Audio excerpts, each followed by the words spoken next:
Salam, selamat pagi, selamat bertemu kembali dalam program Saat Teduh STT Sabda Agung. Mengawali semua kegiatan kita hari ini, mari kita berdoa.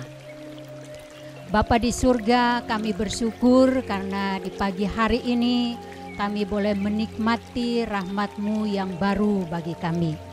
Kami terus mohon bimbingan-Mu melalui firman Tuhan yang akan kami renungkan bersama. Dalam nama Yesus kami berdoa. Amin.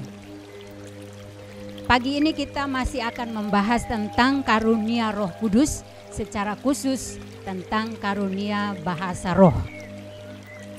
Mari kita baca dalam 1 Korintus pasal 12 ayat 10 bagian B. Kepada yang seorang ia memberikan karunia untuk berkata-kata dengan bahasa roh, dan kepada yang lain ia memberikan karunia untuk menafsirkan bahasa roh itu. Bapak Ibu Saudara yang kasih dalam Tuhan, saat saya masih di SOE kira-kira tahun 1990-an, saya melihat banyak orang di SOE mendapatkan karunia bahasa roh. Saat mereka berdoa, mereka akan menggunakan bahasa yang lain yang tidak dimengerti oleh kami, namun kemudian diterjemahkan langsung oleh mereka. Saudara-saudara saya, teman-teman sepersekutuan doa, banyak yang memiliki karunia bahasa roh yang demikian. Dan saya ingin juga, bahkan saya berdoa supaya saya juga memiliki karunia bahasa roh. Tapi ternyata saya tidak bisa berbahasa roh sampai sekarang ini. Pertanyaannya, apakah kita semua harus bisa berbahasa roh? Tidak, Bapak Ibu Saudara. Mengapa? Dalam teks yang kita baca hari ini dijelaskan bahwa Allah memberikan rupa-rupa karunia yang juga sudah dibahas oleh hamba-hamba Tuhan sebelumnya. Tidak dikatakan bahwa semua orang diberi karunia bahasa roh, tapi masing-masing diberi karunia yang berbeda. Bahkan dalam ayat 29 sampai ayat 30, pertanyaannya, adakah semua rasul, nabi, pengajar mendapat karunia untuk mengadakan mujizat, untuk menyembuhkan, untuk berkata-kata dalam bahasa roh, untuk menafsirkan bahasa roh? Jawaban tersirat di situ adalah tidak. Artinya tidak semua rasul, nabi, pengajar mendapatkan karunia bahasa roh. Karena itu kita juga tidak semuanya harus memiliki karunia bahasa roh, atau tidak semua kita harus bisa berbahasa roh.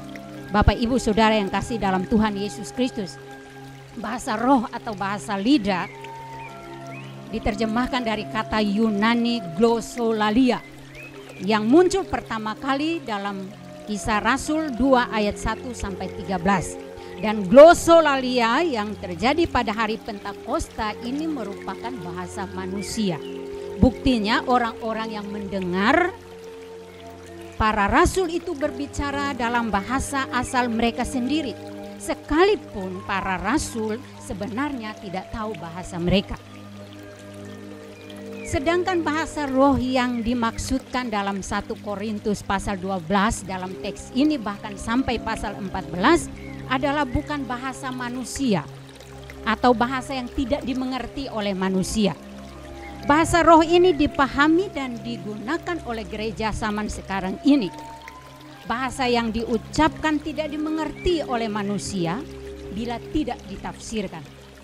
Bapak Ibu Saudara yang kasih dalam Tuhan Yesus Kristus, Tuhan memberikan karunia bahasa roh ini kepada orang-orang tertentu sesuai dengan kehendaknya. Tetapi penggunaannya diatur bila digunakan dalam pertemuan atau dalam ibadah. Harus ada yang bisa menafsirkannya sehingga dimengerti oleh orang yang mendengar. Jadi Bapak Ibu Saudara yang kasih dalam Tuhan Yesus Kristus, jangan memaksakan diri untuk bisa berbahasa roh dengan mempelajari atau menghafalnya. Tidak perlu berbahasa roh dengan bahasa asing yang tidak dimengerti, karena tidak akan membangun orang lain, bahkan dianggap gila oleh orang yang tidak beriman. Dan itu penegasan Rasul Paulus. Bahkan Rasul Paulus tegas juga dalam pasal 14 ayat 19, bahwa dia lebih suka mengucapkan 5 kata yang dapat dimengerti untuk mengajar orang lain daripada beribu-ribu kata dengan bahasa roh yang tidak ditafsirkan dan tidak dimengerti oleh orang lain.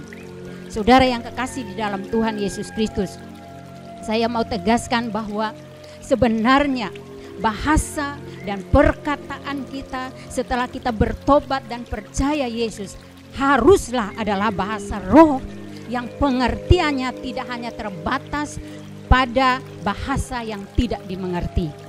Tetapi pengertian bahasa roh di sini juga berarti bahwa bahasa dan perkataan kita adalah perkataan roh yang penuh kuasa. Dalam Yesaya 50 ayat 4, lidah kita adalah lidah seorang murid yang dengan perkataan dapat memberi semangat baru kepada orang yang letih lesu. Dalam Mazmur 15 ayat 1-3, perkataan kita adalah kebenaran dan tidak menyebarkan fitnah dengan lidah kita. Perkataan kita harus membangun orang lain. Bersyukur bila ada saudara yang memiliki karunia bahasa roh. Tapi gunakanlah itu dengan benar untuk membangun jemaat. Saudara yang tidak memiliki karunia bahasa roh, jangan sedih, tapi biarkanlah perkataan kita adalah perkataan roh yang membangun orang lain. Amin. Mari kita berdoa. Tolong kami Tuhan untuk memahami karunia yang Engkau berikan bagi kami, supaya kami gunakan untuk membangun umat-Mu. Tolong kami juga Tuhan, agar perkataan kami adalah perkataan roh yang penuh dengan kuasa. Dalam nama Yesus kami berdoa dan mengucap syukur.